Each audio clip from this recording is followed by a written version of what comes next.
En marge du sommet UE-UA sont organisées les assises de la transformation du digital en Afrique. Quels sont les enjeux des assises de la transformation du digital en Afrique? Pourquoi la création de cités intelligentes? Quels sont les objectifs de cette cité intelligente? Sont organisés aujourd'hui à l'Institut français de Côte d'Ivoire des panels qui nous permettront de solutionner ces problèmes. Bienvenue aux assises de la transformation du digital en Afrique.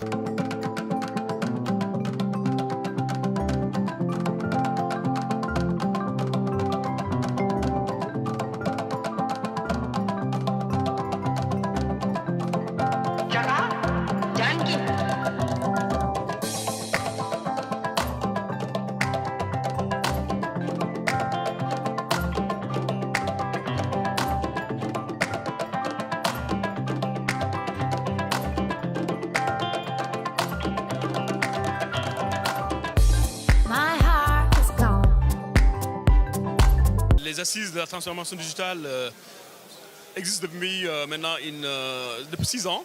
Et l'objectif, c'est de rassembler les acteurs de l'écosystème du numérique autour des thèmes comme les smart cities, des thèmes autour de la transformation digitale de façon globale, pour justement réfléchir sur les enjeux de cette question et apporter des solutions à la population africaine. Aujourd'hui, nous avons énormément intégré donc, les startups dans cette dynamique pour qu'ils nous présentent un peu les actions qu'ils veulent mettre en place, donc les solutions qu'ils sont en train de développer pour participer à cette transformation de l'Afrique qu'on est en train de vivre.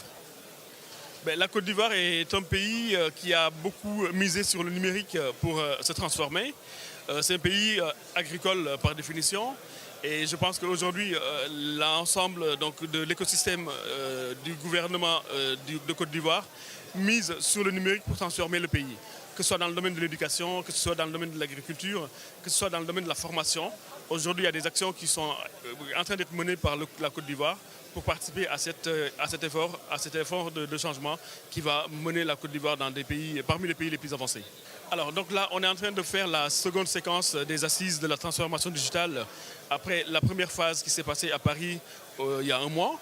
Et donc l'objectif, c'est de transmettre les informations concernant les recommandations qui ont été retenues lors des assises de Paris. Donc lors des assises de Paris, on a eu 11 recommandations de façon globale sur le potentiel du marché africain. Aujourd'hui, l'Afrique, c'est 600 milliards d'euros de marché potentiel pour le digital. Et ce potentiel est très faible, il est très faiblement exploité. Et donc il y a un marché qui est là, qui est énorme, qu'on peut encore davantage exploiter. Et je pense que les assises participent à cet effort d'évangélisation qui permet donc de réunir les acteurs et réfléchir ensemble sur les axes à mettre en avant pour que le digital soit pris en compte. Alors, à l'horizon 2050, l'Afrique passera à 2 milliards d'habitants. Et si on veut poursuivre le modèle économique qu'on est en train de suivre aujourd'hui, ça consisterait à construire une école tous les jours et à recruter 5 fois plus de professeurs. Ça, aujourd'hui, économiquement et de côté ressources, on n'a pas les moyens de faire cela. Et pour pouvoir adresser ces marchés, pour pouvoir transformer ces marchés-là, il faut absolument qu'on aille vers le numérique pour former 5 fois plus d'ingénieurs aujourd'hui dans le digital. Aujourd'hui, nous formons à peine 100 000 ingénieurs dans le digital. Il en faut 5 fois plus pour pouvoir participer à la transformation dont l'Afrique a besoin. Nous avons besoin de capacités dans le domaine donc, de l'énergie, des capacités dans le domaine de la santé, des capacités dans le domaine de l'industrie. Et tout cela donc passe par le digital. Donc je pense que si on s'appuie sur les digital, on pourra accélérer notre développement et sans pour autant passer par les étapes qu'on a signées tout à l'heure et qui permettraient donc d'aller vers le digital très rapidement. Le message pour l'Afrique, c'est qu'on ne peut pas faire fi de l'actualité aujourd'hui qui nous marque concernant donc l'immigration de nos jeunes. Et donc je pense qu'en formant ces jeunes-là, en leur donnant la capacité d'apprendre, la capacité de produire du contenu, je pense qu'on peut transformer l'Afrique et donner cette chance-là en termes d'emploi et en termes de perspective à cette jeunesse aujourd'hui qui immigre vers l'Europe et vers l'Occident.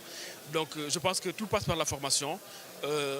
On a les moyens de former nos jeunes, on a les moyens, la capacité de les former au digital de façon à ce qu'ils puissent créer donc, des applications qui puissent transformer l'Afrique.